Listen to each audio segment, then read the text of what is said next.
The Mastery of Destiny by James Allen, Chapter 4. Training of the Will.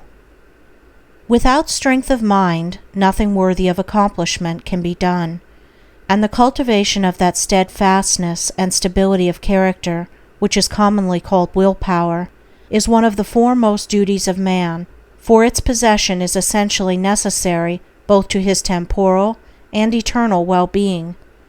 Fixedness of purpose is at the root of all successful efforts, whether in things worldly or spiritual, and without it, man cannot be otherwise than wretched, and dependent upon others for that support which should be found within himself. The mystery which has been thrown around the subject of cultivation of the will, for those who advertise to sell occult advice on the matter for so many dollars, should be avoided and dispelled, for nothing could be further removed from secrecy and mystery than the practical methods by which alone strength of will can be developed.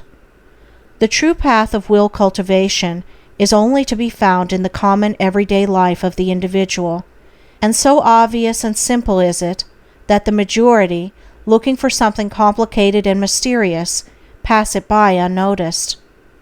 A little logical thought will soon convince a man that he cannot be both weak and strong at the same time, that he cannot develop a stronger will while remaining a slave to weak indulgences, and that therefore the direct and only way to that greater strength is to assail and conquer his weaknesses.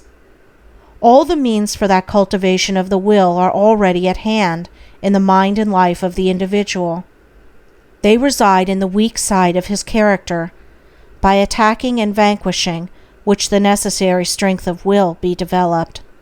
He who has succeeded in grasping this simple, preliminary truth will perceive that the whole science of will cultivation is embodied in the following 7 rules.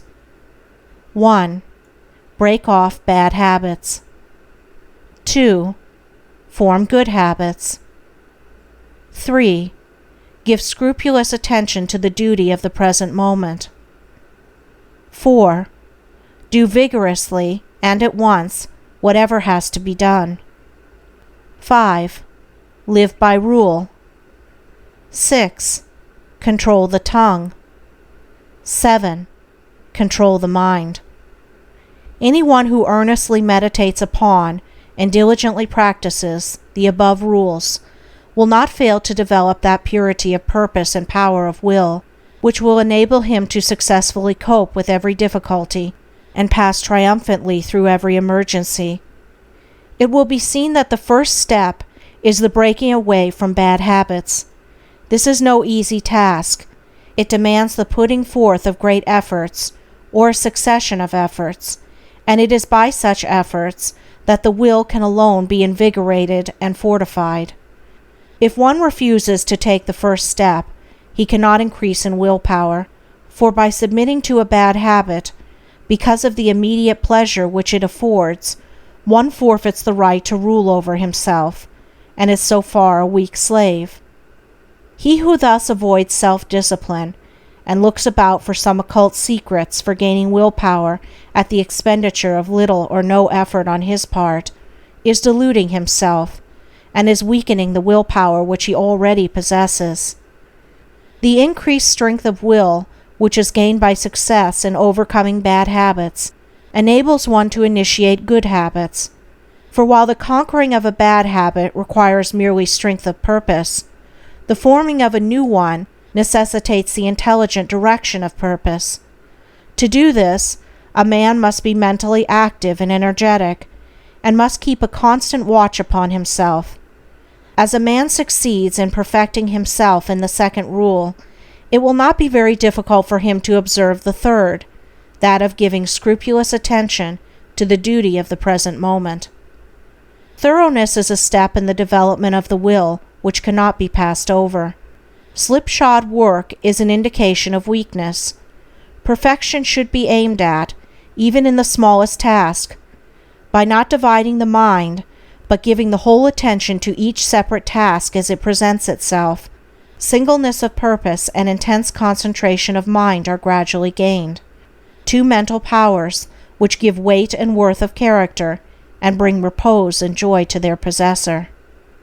The fourth rule, that of doing vigorously and at once whatever has to be done, is equally important.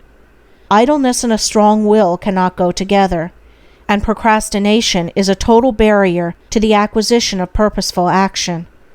Nothing should be put off until another time, not even for a few minutes.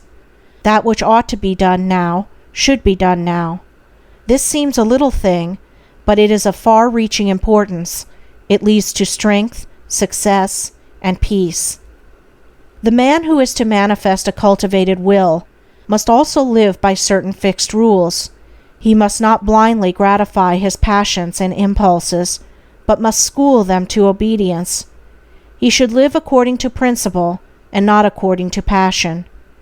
He should decide what he will eat and drink and wear, and what he will not eat and drink and wear, how many meals per day he will have, and at what times he will have them, at what time he will go to bed, and at what time he will get up. He should make rules for the right government of his conduct in every department of his life, and should religiously adhere to them. To live loosely and indiscriminately, eating and drinking and sensually indulging at the beck and call of appetite and inclination, is to be a mere animal, and not a man with will and reason. The beast in man must be scourged and disciplined and brought into subjugation, and this can only be done by training the mind and life on certain fixed rules of right conduct. The saint attains to holiness by not violating his vows, and the man who lives according to good and fixed rules is strong to accomplish his purpose. The sixth rule, that of controlling the tongue, must be practiced until one has perfect command of his speech, so that he utters nothing in peevishness, anger, irritability, or with evil intent. The man of strong will does not allow his tongue to run thoughtlessly and without check. All these 6 rules, if faithfully practiced, will lead up to the 7th, which is the most important of them all, namely, rightly controlling the mind. Self-control is the most essential thing in life, yet least understood, but he who patiently practices the rules herein laid down, bringing them into requisition in all his ways and undertakings, will learn, by his own experience and efforts, how to control and train his mind, and to earn thereby the supreme crown of manhood, the crown of a perfectly poised will.